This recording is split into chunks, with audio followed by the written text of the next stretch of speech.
ఐఎల్పిఆర్ చేస్తాను. కొన్ని close door meetings నేను క్యాపిటల్లో చేస్తాను. క్లోజ్ డోర్ మీటింగ్స్ కొన్నిసార్లు మీడియా ముందు మాట్లాడాను. But it is on record. Everything is on record.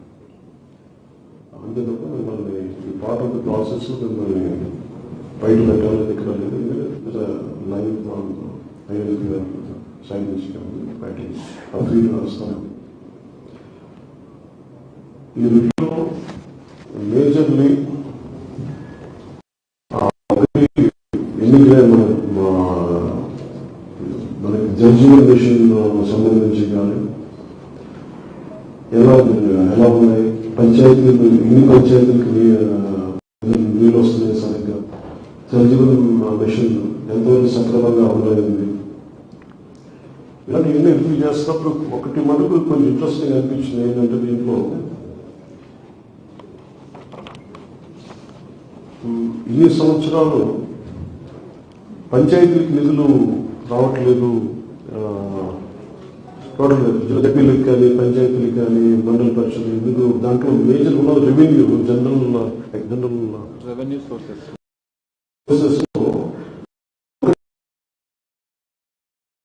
తీసినా కానీ లేదంటే మట్టి తీసినా కానీ ఇసుక కానీ ఉంటే దానికి సంబంధించిన మనకి పన్ను కొంత భాగం తగ్గలేదు. ఉమ్మడి గోదావరి జిల్లా నుంచి తూర్పు గోదావరి జిల్లా నుంచి దాదాపు 1000 కోట్లు ఈ నివేదికలు అర్థమైంది ఏంటంటే కేవలం ఇసుక మీద, ఇంకా డీటెయిల్ రిపోర్ట్ కాదు, జస్ట్ కేవలం ఇసుక మీద ఉమ్మడి గోదావరి జిల్లాలోనే కలెక్టర్ గారు పక్కన కూర్చొని అనుభవాన్ని తీసుకుని మా అర్థమైంది ఏంటంటే 1000 కోట్లు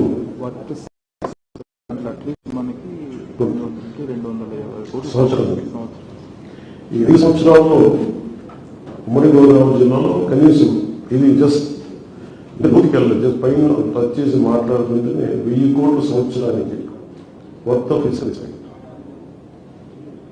200 కోట్లు ఆంధ్రప్రదేశ్ డెవలప్మెంట్ కార్పొరేషన్కి 20% ట్యాక్స్ ఇచ్చేసారు. తిరిగి అది ఎక్కడికి రావాలి, పంచాయతీకి రావాలి, లోకల్ బాడీస్కి రావాలి. ఆ డబ్బు ఎప్పటికీ రావాలి. ఇక్కడ ఎంత వచ్చిందనేది దానికి ఒక స్పష్టత లేదు. అట్లా ఈ 5 సంవత్సరాల్లో దాదాపు 5000 కోట్ల వర్త్ ఇది ఆన్ రికార్డు, ఆఫ్ రికార్డ్ ఎంత చేశారో మనం చెప్తున్నాం. సో అదొకటి దీని గురించి బయటకు బలంగా తీయాలి. దాదాపు పంచాయతీలు తూర్పుగోదావరి ఉమ్మడి తూర్పుగోదావరి జిల్లా పంచాయతీలకి కానీ లోకల్ బాడీస్కి దాదాపు 1000 కోట్లు ఆంధ్రప్రదేశ్ మినరల్ డెవలప్మెంట్ కార్పొరేషన్ నుంచి వాళ్ళ ఇది రావాలి. ఆ ఫండ్స్ ఎటు పంచాయతీకి రావాల్సి, రోడ్లు వేయాలన్నా, శానిటేషన్ వేయాలన్నా, ఈరోజు 40 పంచాయతీలు 53 పంచాయతీలు ఉదాహరణ పిఠాపురం తీసుకుంటే 40 పంచాయతీల పైన సక్రమంగా కాంగ్రెస్ దేనికంటే అక్కడ స్థానిక నిధులు లేవు దాంట్లో. సో పంచాయతీల నుంచి సంపాదించిన డబ్బుని తిరిగి పంచాయతీలకి ఇవ్వాలి. అది ఇవ్వకపోవటం వల్ల ఒక చాలా ఫండ్ ఫ్లోస్ లో అది వన్ ఆఫ్ ద స్ట్రీమ్ ఒక ప్రభావం. అట్లా చాలా మల్టిపుల్ చూస్తూ ఉంటే చాలా మల్టిపుల్ ఫ్లో ఈ ఫండ్ రైజింగ్ లో చాలా ఇబ్బందులు సరిగ్గా చేయలేదు. సో వీటన్నిటిని కొంచెం డీటెయిల్గా తీసుకుని మీరు ప్రాపర్ మీకు ఒక 4-5 గంటల్లో కలెక్టర్ షణ్మోహన్ రెడ్డిని మనకు నివేదిస్తుంది. మీరు టేక్ ఇట్ ఫార్వర్డ్ క్యాబినెట్ మీకు కూడా తెలియజేస్తుంది. అలాగే ఇంకోటి ఏపీ ఫారెస్ట్ మీద ముఖ్యంగా వచ్చిన రివ్యూ ఏంటంటే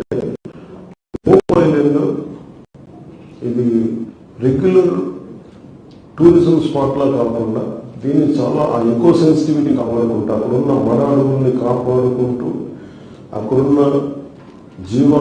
జలజీవాలను కాపాడుకుంటూ అక్కడ ఉన్న ఫ్లోరా అండ్ ఫౌనాను కాపాడుకుంటూ అది దాన్ని ఎలా చేయాలనేది ఒక ఎకో టూరిజం మీద ఆ నేపథ్యంలో దాన్ని ఎంత కాపాడుకోవాలి దాని మీద ఒక బలమైన ప్రెజెంటేషన్ జరిగింది. దాన్ని ముందుకు తీసుకెళ్తాం. అలాగే స్మార్ట్ సిటీకి సంబంధించి కొంత beautification of the city MP Vijay Srinivas గారు వారికి తెలియజేస్తామని అది తెలియజేసింది కూడా ఏంటంటే కూర్చోబెట్టి మన కాకినాడ కొన్ని ప్రత్యేకమైన ప్రాజెక్ట్స్ లో టూరిజం సంబంధించి కానీ లేదంటే సెంట్రల్ మనకి జల్ జీవన్ మిషన్ రావాల్సిన నిధులు కానీ ఇవన్నీ ప్రత్యేక కేంద్ర ప్రభుత్వం దృష్టికి తీసుకెళ్ళాలని వారిని కూడా ఈ పాల్గొనే జరిగింది. ఏవైతే పాయింట్స్ రేస్ చేసామో ఇప్పుడు రాజధానికి వెళ్ళినా మన దేశ రాజధాని ఢిల్లీకి వెళ్ళి అక్కడ వారి దృష్టికి తీసుకెళ్ళాలి.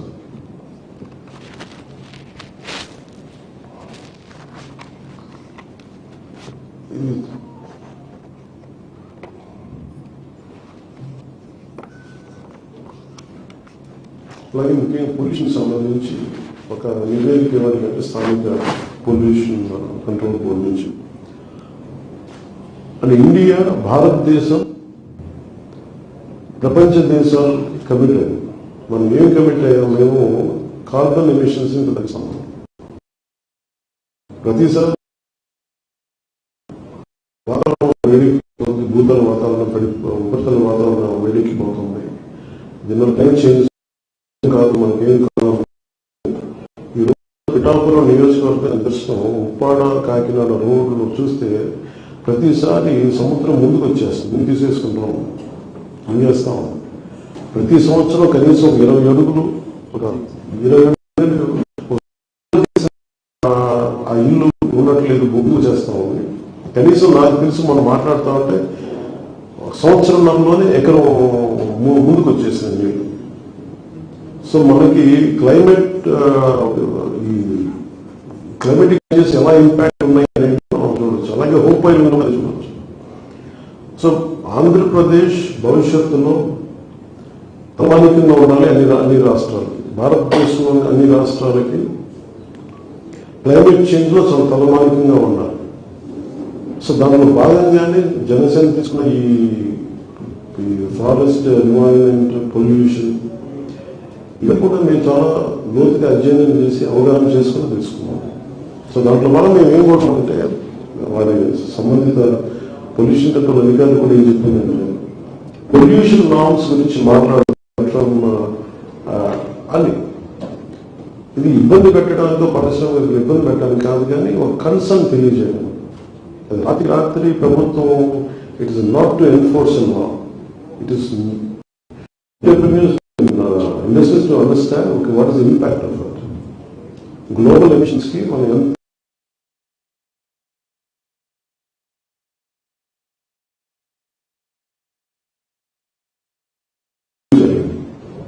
అలాగే కొన్ని పర్టికులర్ కంపెనీస్ కొంచెం ఇబ్బంది ఏదైనా ఉంది వీటిలో, వాటిని మీరు పరిశీలించాలి అనేది కూడా మనకి తెలియజేసి దానికి నివేదిక ఇవ్వండి. ఈజ్ ఆఫ్ డూయింగ్ బిజినెస్ కి నెమ్మదిగా ఉండాలని. అలాగే దాంతోపాటు పర్యావరణ సమతుల్యత కాపాడుకోవాల్సిన చాలా అవసరం. మొన్న నేను పొల్యూషన్ రివ్యూ చేసినప్పుడు మటుకు 4 జిల్లాలు మనకి పర్యావరణం మనకి ఈ వాతావరణం ఈ హెచ్చుతగ్గుల వల్ల మనకి క్లైమేట్ చేంజ్ వల్ల ఇంపాక్ట్ మనకి 4 జిల్లాల పైన ఉన్నాయి. కృష్ణా జిల్లా కూడా ఉన్నారు.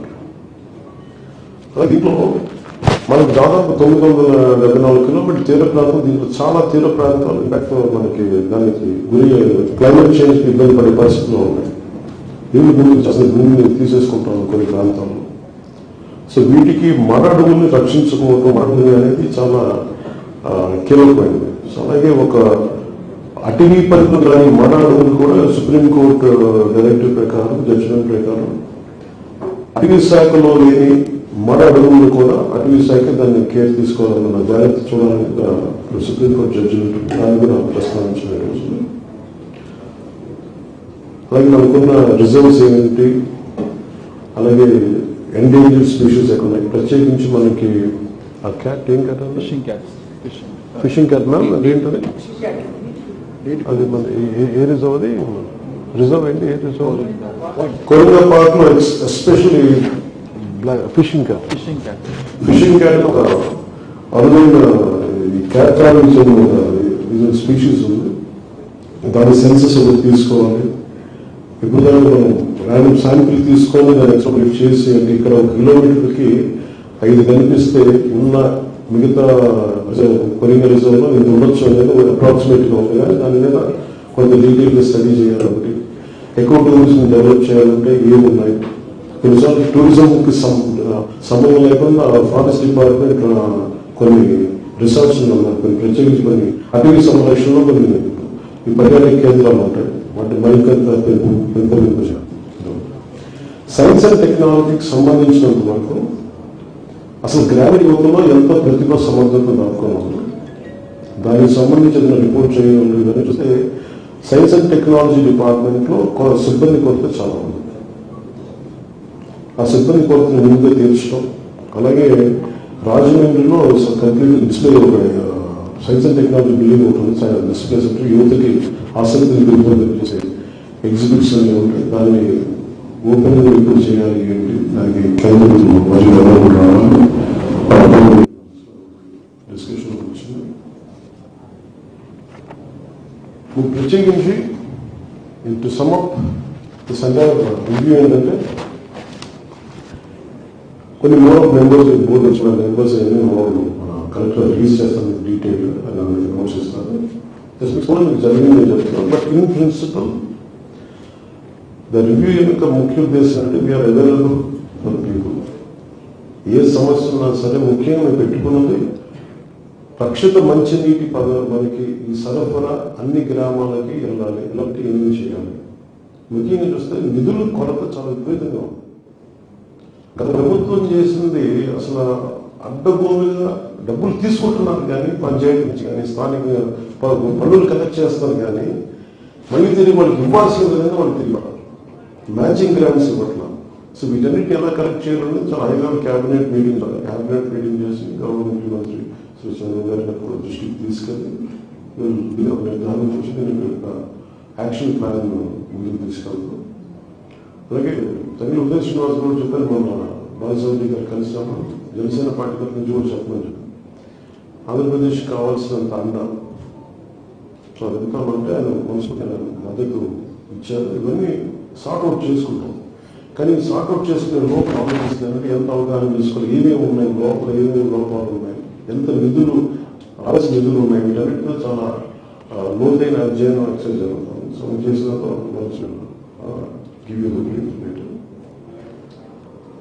రేపు మటుకు ఉప్పాడ తీర ప్రాంతం ఎందుకు కోత గురవుతుంది దానికి ఎక్స్పర్ట్ అనాల్సి నేషనల్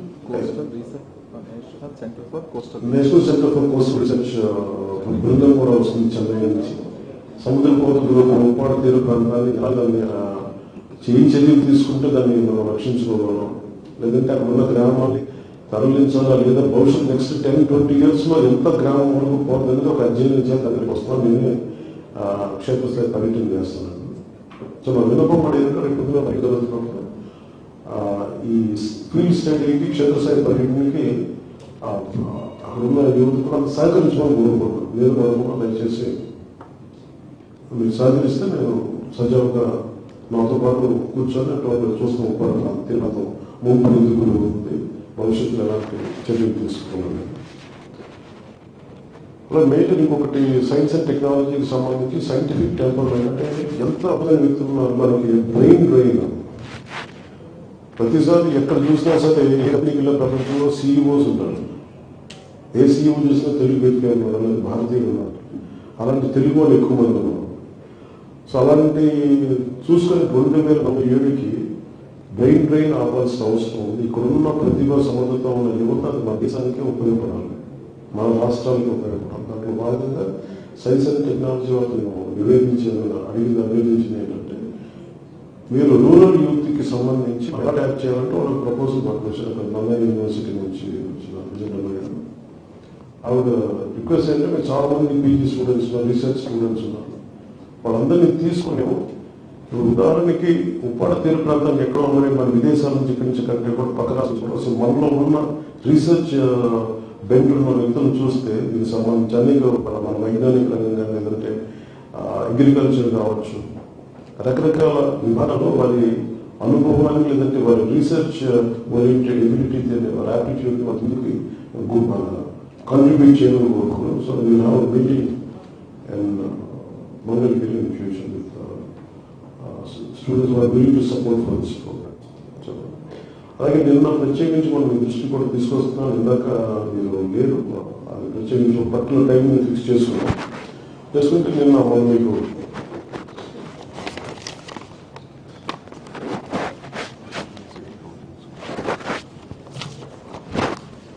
నేను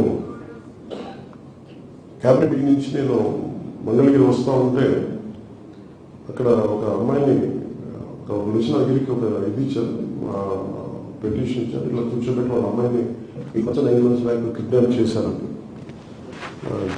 పేరేంటి జయ కాబట్టి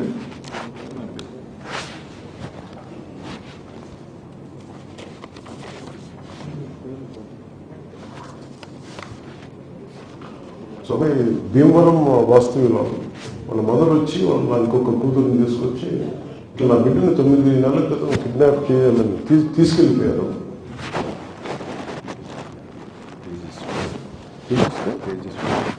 తేజస్సు పాప చదువుకుంటా ఉంటే అక్కడ ఏ కాలేజ్ చదువుకుంటా ఉంటే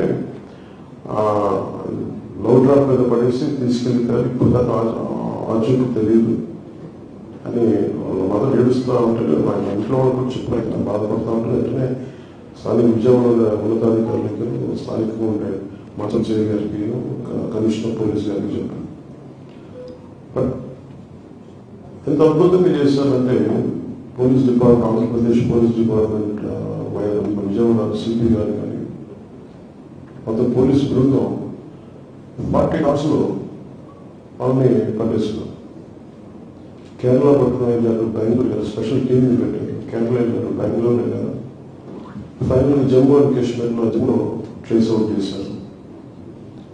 జమ్మూలో ట్రేస్ అవుట్ చేసి ఈ రోజున వెంటనే మన టీం వెళ్ళే లోపు ఈ రోజు మన ఆంధ్రప్రదేశ్ పోలీసు వెల్లూరు వచ్చి పాటికి బట్ ఇంత మీద జమ్మూ అండ్ కాశ్మీర్ పోలీస్ ఆ అమ్మాయి ఎక్కడో వెళ్ళి పట్టుకుంటే అమ్మాయి ఫోన్ కూడా మార్చేశారంట. ఈ న్యూస్ ఎప్పుడైతే వాళ్ళ మదర్ నాకు ఇచ్చారో ఇలా నదికి నా దృష్టికి తీసుకొచ్చారో అది వెంటనే వాళ్ళు అబ్బాయి అన్నట్టు పోయి తీసేసారు. అబ్బాయిని బాగా ఇబ్బంది పెడుతున్నాను, వచ్చేస్తాను అంటే వాళ్ళు అబ్బాయిలను కూడా చెప్పు మీరు వెళ్ళదు మీకు భవిష్యత్ తెలియజేస్తాను. ఇది ఉన్నాము తెలియజేస్తే కూర్చోబెట్టి చెల్లెలు రోజు అంటే అసలు తెలియజేశారు బయట రావద్దంటే చెల్లెలు మా అయ్యా చేయండి అంటే పోలీసు అయితే ఇద్దరిని విడివిడిగా పట్టుకొస్తున్నారు. ఇప్పుడు ఏం జరిగింది తెలియక కారణంలో వెతుకుతారు. ఇక్కడ మీకు ఎందుకు చెప్తున్నానంటే ఒక తల్లి తాలూకు వేదన ఏడుపు కథ 5 సంవత్సరాల కాలంలో ప్రతి ఒక్కరు బాధపడ్డారు.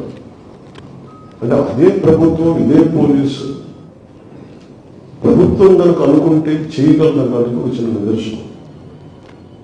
ఆంధ్రప్రదేశ్ నుంచి గతంలో 30,000 సంవత్సరాలు 30,000 ఆడపిల్లలు అదృశ్యం అయిపోయి రకరకాల కారణాల వల్ల దాని మీద మనకి ఏం చేయలేదు. మనం ఈ రోజున దాంట్లో భాగంగానే నాకు చాలా కదిలి మన బాధ్యత తీసుకోవాలని చెప్పి ఈ రోజున నేను ఒకటే చెప్పాను అందరికీ, ఇది మీరు ఒక కేసు స్టడీగా చేయాలి, మీరు మొదలవుతూ దయచేసి రిక్వెస్ట్. ఎందుకంటే ఇది ఎక్కడో చోట చాలా కదలిక మొదలైతే తప్ప పెద్దది అవ్వలేదు.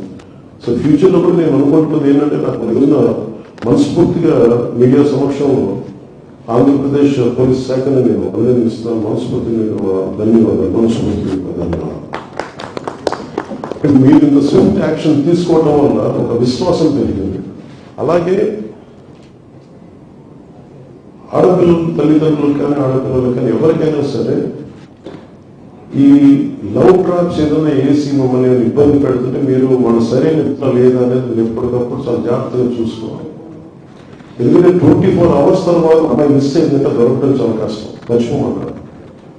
48 hours అయితే ఇంక మీరు మర్చిపోయి వెళ్ళిపోతారో తెలియదు, బాంబే వెళ్ళిపోతారో తెలియదు, బెంగళూరు వెళ్ళిపోతారు. ట్రేస్ అవుట్ చేయమని చాలాసార్లు పోలీస్ వ్యవస్థ నిస్సహాయత ఉంది.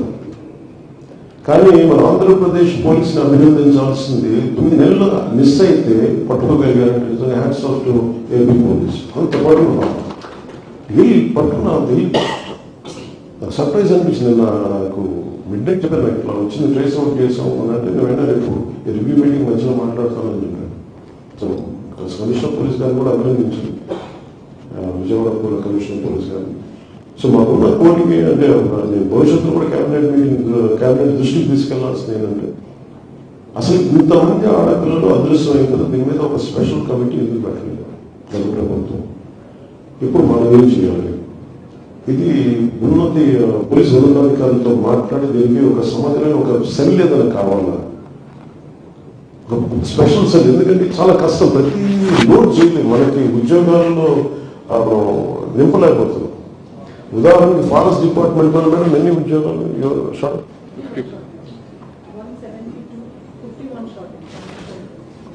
170 అదే తక్కువ, బట్ 50+ షార్టేజ్ ఉంది. దాంట్లో DM4 నుంచి beat officer, forest beat officer దాకా.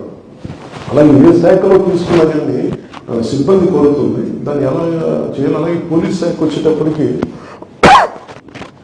అందరికీ, నాకు కూడా పోలీసు అధికారులకి నాకు లోడ్ పెంచడం నాకు ఇష్టం లేదు. ఒక వ్యక్తి ఎన్ని పనులను చేయగలరు, ఎన్ని కేసులను హ్యాండిల్ చేయగలరు.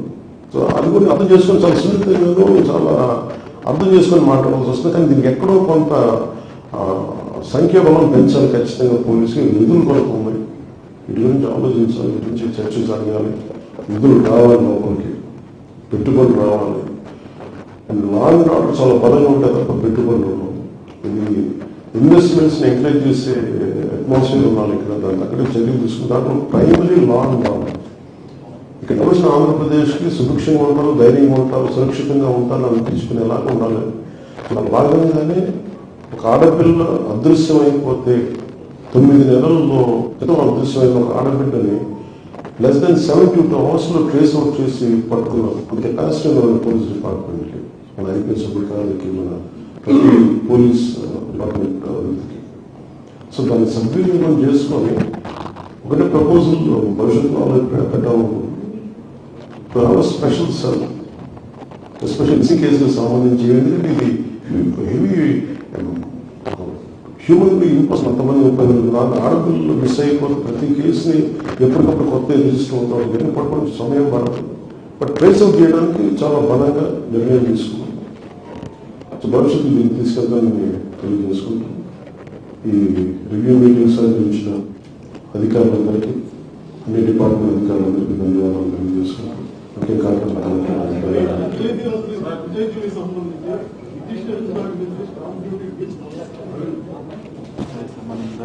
స్టాంప్ నేను రిజిస్టర్ చేసుకుంటే 2% అది వచ్చింది. అది మీకు డీటెయిల్ నోట్స్ మీరు అందుకే షార్మోగా గారు ఇస్తారు.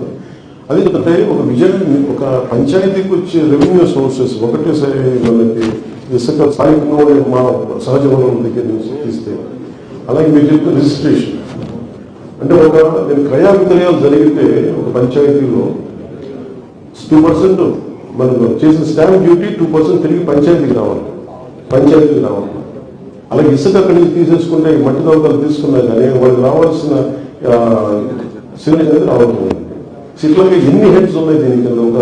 ఒక పంచాయతీకి సొంతంగా ఇన్ని రకాలుగా సమకూర్చుకోగలదని ఒక లిస్ట్ అవుట్ చేయడం. దానికి మీకు చెప్పింది అంటే ఒక 48 hours చెప్పడానికి మోర్ డీటెయిల్ మీరు తెలియజేస్తారు.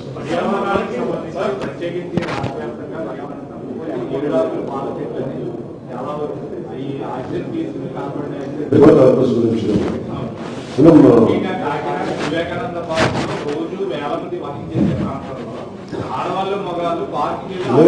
ఫస్ట్ ఇది ఏమవుతుందంటే, అలాగే ఇది ఏమవుతుందంటే ఇప్పుడు అరకుల జ్ఞానం ఉందంటే మనకు కొంచెం మంచిగా.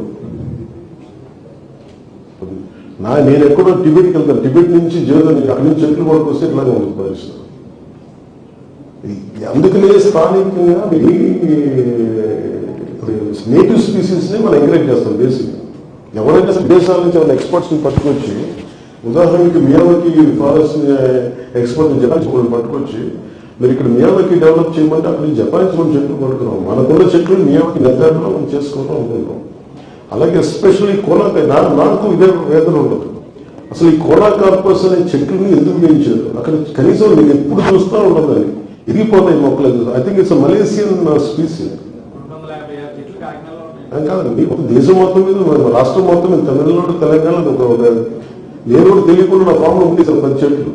తర్వాత ఎవరు చెప్పారు అభిమాని అందరి స్వార్థం ఏమవుతుంది, వెంటనే ఫాస్ట్ రిపోర్ట్ పచ్చగా ఉండదు. పచ్చదనం కనుక చాలా అది ఎక్కువ కార్బన్ డైఆక్సైడ్ రిలీజ్ చేస్తుంది, ప్లస్ ఆక్సిజన్. దానికి ఏమి పువ్వులు కూడా రావాలి కదా, వచ్చిన సరిగ్గా చెట్లు ఉండలేవు, పక్షులు ఉండలేవు. అది ఏంటంటే బేసిక్ అది మలేషియన్ ప్లాంట్. మలేషియాలో ఏంటంటే ఇప్పుడు దానికి అది ట్రాపికల్ ల్యాండ్ కాబట్టి ప్రాఫిట్ మనకు దానివల్ల ఎక్కువ వర్షాపాతం ఉన్న నేల, ఎక్కువ వర్షాపాతం ఉన్న నేలకి సంబంధించిన చెట్టు అది. అంటే ఎక్కువ భూములు ఇవ్వకుండా అది ఎక్కువ పీల్చుకుంటుంది. దాన్ని వచ్చిన దాన్ని మనం ఇక్కడ పెట్టాం. ఆ ఎదుగుదల దాని ఎదుగుదల ఫస్ట్ దుబాయ్లో ప్రారంభించారు. దాన్ని దుబాయ్ మొక్క అనేవాళ్ళు వరకు ఆ కొన్న కాపస్ దాన్ని ఒక 15 years ఎప్పుడు వాళ్ళు ఇంపోర్ట్ చేశారు మనం వాళ్ళు. ఇప్పుడు చేసాక ఇప్పుడు మనం చేయాల్సింది కలెక్టర్ దగ్గర ఖచ్చితంగా దృష్టి తీసుకెళ్తాం. ఉద్యానవన శాఖ కూడా తీసుకెళ్ళి డిస్కరేజ్ చేయమని, అలాగే నర్సరీలు కూడా మీ తరఫు నేను అప్పీల్ చేస్తాను. ఇవి అలాగే ఏ ప్లాంట్స్ అయితే వేసారో సడన్గా తీసేస్తే కూడా ఏమైపోతుందంటే బోడిగా ఉండదు. అందుకని ఏంటంటే ఫేజ్ అంటే ఒక 3 phases తీసేయాలి. అంటే ఫస్ట్ ఒక ఆల్టర్నేట్ ప్లాంట్ ఏదైనా పెట్టి అంటే ప్రతి కొత్తగా చిక్కగా వేస్తారు మొక్కలు. ఆ మొక్కలకి ఏం చేయాలంటే ముందు ఒక 30 మొక్కలు కనీసం 10 మొక్కలు తీసేది ఫస్ట్ ఫేజ్ లో. దాన్ని ఇంకొంచెం ఫాస్ట్గా పెరిగి మన నేటివ్ స్పీషీస్ వేసుకోవడం, ఇంకొక ఫ్యూ మంత్స్ మళ్ళీ ఇది చేయాల్సిన అవసరం ఉంది. దీన్ని కొంచెం వాటర్ ఫుటింగ్ లోనే చేయాలి. అవి చాలా డేంజరస్, పర్యావరణం కూడా మన అట్లీస్ట్ అది మనిషికి చాలా లంగ్ ఇష్యూస్ చాలా వస్తుంది. ఖచ్చితంగా ఇది కొంచెం మీరు రైట్ పాయింట్ రైజ్ చేశారు. We're with you and will correct that part and will do. పుష్కలంగాను ఉమ్మడి తూర్పు గోదావరి జిల్లాలో సముద్ర తీరం వెంబడి ఓఎన్జీసీ గేల్ సంస్థ ఆయిల్ వెనుక తీసుకుని వెళ్తున్నాయి. కానీ ఈ ఉమ్మడి గోదావరి జిల్లాకు సంబంధించిన గేలు పైలైన్ల భూముల కింద చదివినప్పుడు మొన్న నగర ఓఎన్జీసీ కట్టడం జరిగి 10 ఏళ్ళు అయింది. వాళ్ళ గతంలో నగర ఓఎన్జీసీ గేల్ బ్లాస్ట్ జరిగి 25 మంది చనిపోయి స్పాట్. సో వాళ్ళు బిక్కుమంటూ పడుతుంది. కానీ ఓఎన్జీసీ సంస్థల నుంచి ఉమ్మడి గోదావరి జిల్లాలకు సంబంధించిన ఏదైతే రిఫైనరీలు కానీ ఇవన్నీ అంటే కోకోనట్ అంటే కోనసీమ అంటారు, అలాంటి కోకోనట్ రీసెర్చ్ సెంటర్ లాంటివి లేవు. సో వాళ్ళ రైతులు ఇబ్బందులు పడుతుంది. పంచగత గ్రామీణ అభివృద్ధికి ఎలాంటి నిధులు రావాలి, కానీ అలాంటి సంస్థలు ఎందుకు వదిలేస్తారు? గత ప్రభుత్వం కూడా అలాగే గెయిల్ని కానీ ఓఎన్జీసీ ప్రాబ్లం ఎక్కడ ఉందండి సార్? నేను చాలా మంది ఉన్నతాధికారులు ఢిల్లీలో కలిసినప్పుడు బేసిక్ గా సిఎస్ఆర్ గురించి మాట్లాడతాం. మేము ఇక్కడి నుంచి కొంత దేశానికి కావాల్సిన సహజ సంపద నుంచి తగ్గుతున్నప్పుడు తీసుకెళ్తున్నప్పుడు ఒక కన్స్ట్రక్షన్ కు డిస్ట్రక్షన్ రావు. But how do we that is the process of civilisation.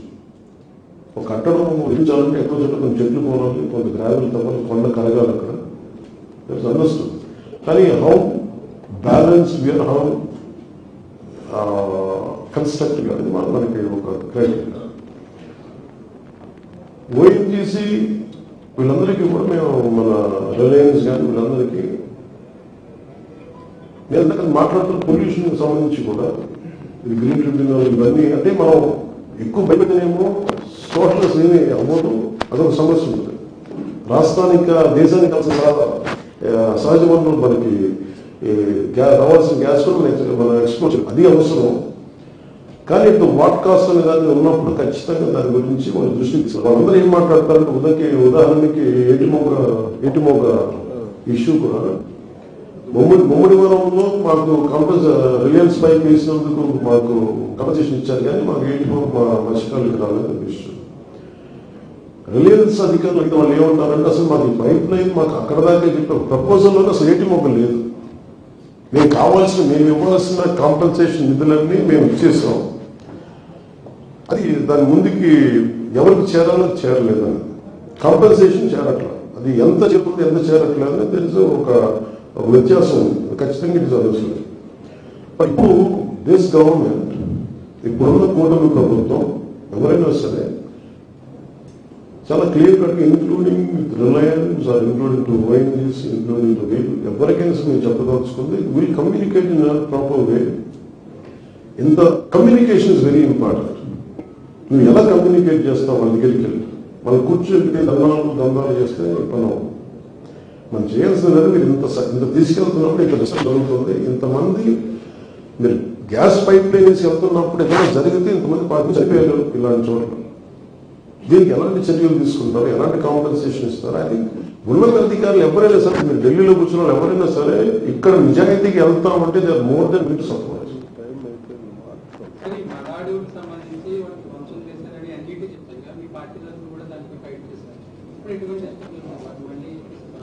అంటే మనకు 2 రకాలు ఉన్నాయి. ఒకటి ఫారెస్ట్ డిపార్ట్మెంట్ లో దాని పరిధిలో లేనివి పరిధిలో ఉన్నాయి. ఇందాక మీరు చెప్పింది కూడా సుప్రీంకోర్టు జడ్జిమెంట్ కదా, ఇప్పుడు ఏ 19 డీమ్డ్ ఫారెస్ట్ దీన్ని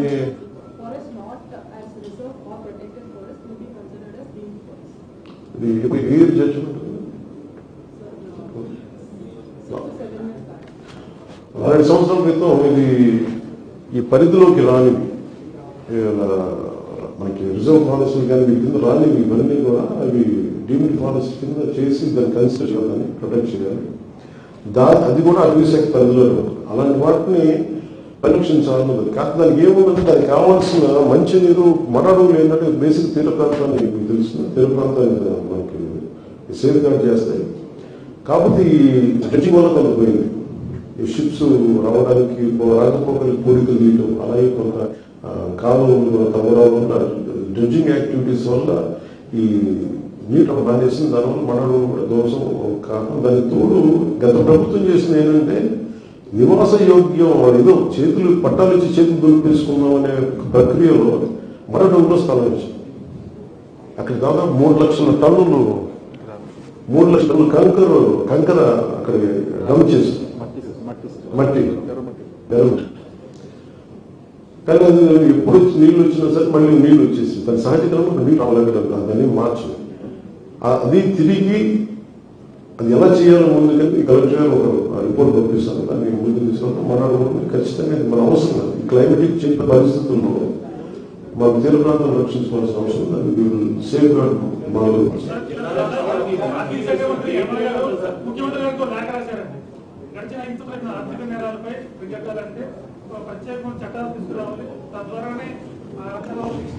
అంటే ఇప్పుడు ఎట్లా అయిపోయిందండి సార్ ఇది మీరు చూస్తే funds diversion first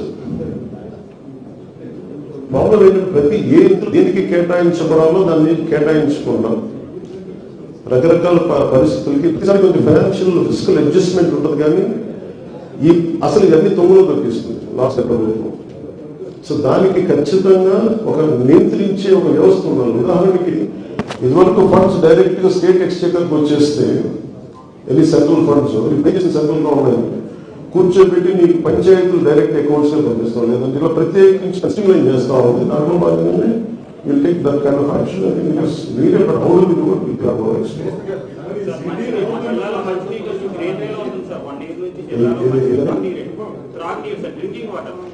only greenery colour లో ఉంటుంది సార్ రీసైక్లింగ్ చాలా లో ప్రాసెస్ లో చేస్తారని అయితే ఇప్పుడు మట్టి ఆరో ప్లాంట్ లో కొనుక్కునే కాకినాడ కార్పొరేషన్ లో నేనే చూసాను అంటే అది ఏమన్నారంటే అసలు ఈ ఆకుపచ్చ నీళ్లు అది ఎక్కడో మనకి అది ఏమన్నది ఒక విచిత్రమైన పరిస్థితిలో ఉన్నాం మనం ఆక్వాకల్చర్ లో సంపద అయిపోయింది రావడం అలాగే రైతులు నియోజకవర్గం తీసుకుంటే 80% అక్కడ నీళ్లు లేవు అన్ని చెరువులు లభిస్తాయి మొత్తం గ్రౌండ్ ఉంటుందో పడైపోయింది కొందరు ఆరో ప్లాంట్స్ మీద బతకాల్సిన అవసరం అదేంటంటే చాలా మంది లక్షలాది మంది ఆధారపడిన పరిశ్రమ దాన్ని రాత్రి మార్చలేదు దాన్ని ఏమంటారు ప్రత్యామ్నాయ ఆదాయ మార్గాలు చూపించిన తర్వాత ఇంక్రిమెంటల్ విధానంగా కోలా కార్పొరేషన్ ప్లాంట్ ఒకేసారి తీసేయకుండా ఇలాంటివి అలాంటి సమస్యలు చేయాలి చెప్పండి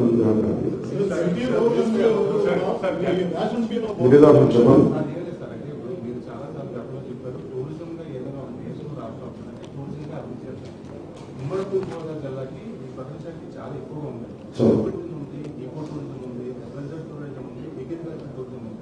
ఈ 4 ముందు కూడా కావట్లేదు గతంలో చిరంజీవి గారు కూడా 150 కోట్లు ఈ కాకినాడలో డెవలప్ చేశారు అది కూడా మనం దానికి సంబంధించి ఖచ్చితంగా మనకి ఉద్యోగం ఇప్పుడు మేము 20 లక్షల ఉద్యోగాలు 5 సంవత్సరాలు అనేది మా commitment so major employment will be from service sector service sector develop అవ్వాలంటే tourism is the main base and that too East Godavari has the greatest potentiality which we are exploring and ప్రధానమంత్రి గారిని కలిసినప్పుడు కూడా మన బాలసూరి గారు కూడా మాట్లాడినప్పుడు నేను ప్రసాద్ స్కీమ్ అనేది టెంపుల్ చుట్టూ సర్కిల్ ఒకటి అదొకటి అలాగే బోర్డు అన్ని హిస్టారికల్ సైట్స్ ఉన్నాయి ఎకో టూరిజం ఉంది ఆ ఉద్దేశం కూడా ఏంటంటే మనకి మీరు చెప్పినట్టుగా ఈ అగ్రికల్చర్ టూరిజం ఇంకా ఎవరు ముందుకు తీసుకెళ్ళాలి, దాన్ని బలంగా తీసుకెళ్ళాలి. ఇదేమైపోతుందంటే ముందు ఓపెన్ గవర్నమెంట్ అంటే నేను పంచాయతీ గురించి 4 డిపార్ట్మెంట్ సలహాలు సూచనలు ఇవ్వండి అంటే ఒక్క రోజు 2,000 వచ్చింది. సో అందుకే we are deeply committed for tourism. ఇది మీరు సెక్టర్స్ అలాగే ఈ కొబ్బరి పరిశ్రమకు సంబంధించి కోనసీమకు సంబంధించి ఈ కోకోనట్ బోర్డు కానీ అలాగే ఇవన్నీ కూర్చొని ఎలా చేయాలి దీనికి. కేరళ లాంటి చోట పార్ట్ ఆఫ్ మన కోకోనట్ కాయల్ని కూడా చేస్తారు ఒక లేయర్ కింద. అది మనం ఎలా అప్లై చేయాలి ఏంటి ఆ టెక్నాలజీని కొంచెం మా స్టడీ చేయాలి, ఇంపోర్ట్ చేసుకోవాలి. అందుకే కొంచెం ఏబుల్ అండ్ కమిటెడ్ అధికారులు మంది ఉన్నారు. కుర్సీ శ్యామ్ మోహన్ గారు, సో నేను I think with all their inputs and చాలా ఎక్స్పర్ట్స్ ఉన్నారు. శశిభూషణ్ గారు లాంటి వ్యక్తులు ఉన్నారు. ఇలాంటి వ్యక్తులందరూ సహకారాలు సంప్రదింపులు జరిపి definite will take it forward అండి. అంటే మీకు ఎందుకు ఎక్కువ ప్రగల్భాల మీద పలకట్లేదంటే we are committed to see the results. Police శాఖలో కొంత చెప్పారు 2022లో పోలీస్ కానిస్టేబుల్ గా వాళ్ళు ఆల్మోస్ట్ పాస్ అయ్యి ఇప్పుడు కూడా వాళ్ళకి ఎక్కడ కూడా జాబ్ రానటువంటి పరిస్థితి. అంటే 2018లో కూడా ఇదే జరిగిందండి. ఒకసారి నోటిఫికేషన్ వచ్చింది, రాష్ట్రంలో 5 లక్షల మంది ఈ పరీక్ష రాస్తే క్వాలిఫై అయిన వాళ్ళలో 90,000 మంది ఇప్పుడు కూడా రోడ్డు పైన వాళ్ళు ఉన్నటువంటి పరిస్థితి. ఏజ్ బార్ ఎక్కువ వస్తుంది, 20 సంవత్సరాలు దాటేస్తుంది. వాళ్ళ పరిస్థితి తీసుకెళ్తారు పైకి. ఖచ్చితంగా తీసుకెళ్తారు అంటే ఇప్పుడు అంటే నిన్న పిఠాపురం సభలో కూడా మాట్లాడుతున్నాం. సో ఇది అల్లావుద్దీన్ అబ్దుల్ దీపం అకౌంట్. అంటే ప్రతి సమస్యకి వెంటనే పరిష్కారం ఉంది. ఒక ఆడబిడ్డ మాయమైపు అదృశ్యం అయిపోతే 9 months తర్వాత వాళ్ళు మా దృష్టిని తీసుకెళ్తారు. ఇలాంటిది ఒక్క ఆడబిడ్డ అదృశ్యం అయిపోతే this government has taken sharing less than 72 hours. You could trace out and bring her back tomorrow. అలాంటి 30,000 మంది ఆడపిల్లలు అదృశ్యం దాన్ని కనీసం ప్రెస్ మీట్ కూడా పెట్టలేదు. అలాగే మీరు చెప్పే ప్రతి సమస్యకి కానిస్టేబుల్ ఏం చెప్తారు ఎవరికి తెలియదు ఏం కాదు, దీనికి దాచేది ఏం లేదు. It's very open about it. Constables police recruitment జరగాలి, భర్తీ జరగాలి. ఇట్ ఈస్ ఆల్ అబౌట్ ఎంత నిధులు ఉన్నాయి, ఎన్ని ఉద్యోగాలు ఇవ్వాలి, ఎంత జీతాలు ఇవ్వాలి. యాజ్ ట్రాన్స్పరెంట్ యాజ్ పాసిబుల్ ఖచ్చితంగా మీరు ముందుకు తీసుకెళ్ళాలి, చెయ్యాలి. విరాట్ క్రియేటింగ్ ఒక పరిష్కారం కోసం వెతుకుతున్నాం. ఖచ్చితంగా వాళ్ళకి వారి సమస్యలు అదృష్టం, ఇంక్లూడింగ్ హోమ్. మీరు ఇంకా పోలీసులు చెప్పారు, మీకు నేను హోమ్ గార్డ్స్ కూడా చెప్తాను. అసలు ప్రతి స్థాయిలో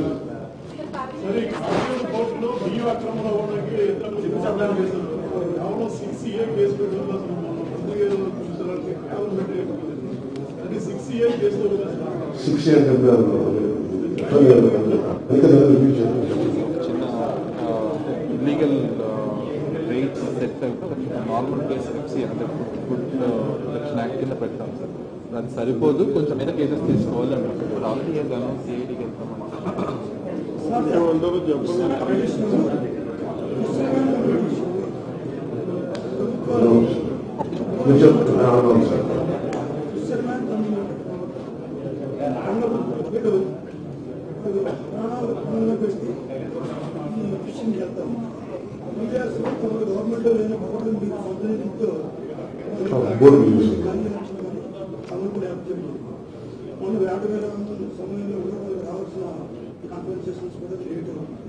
అలాగే ఓఎన్జీసీ లేకపోతే ఇలాంటి జైళ్ళకి సర్వే చేసినప్పుడు కనీసం ఆ కృష్ణా కమ్యూనిటీ వరకు ఇన్ఫార్మ్ చేయకుండా వర్షాలు సర్వే చేసుకుంటే ఈ విషయంలో మీరు కూడా ఖచ్చితంగా we invite you for any suggestions.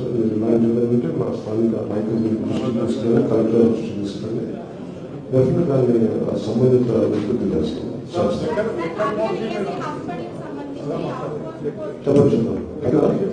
ఒక నిమిషం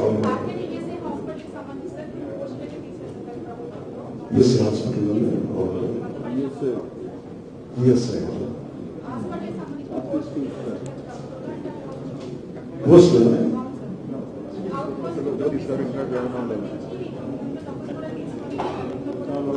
ఆరోపణలు వచ్చేది డిపార్ట్మెంట్ కింద ఉంటుంది సార్, ఈఎస్ఐ హాస్పిటల్. దీంట్లో హాస్పిటల్ అది సంబంధించిన శాఖ. సార్ 2019లో గత టీడీపీ ప్రభుత్వం అన్ని పిల్లలకి ప్రైవేట్ విద్యా సంస్థలు జరుగుతుంది అన్ని పిల్లలకి 50% ఫీజు రైతు తర్వాత 2014 పార్టీ అధికారం వచ్చాక అది ఇప్పుడు మళ్ళా అది రాయితీ కలిపి పిల్లలకి ఫార్వర్డ్ చేయాలి టికెట్ క్యాబినెట్.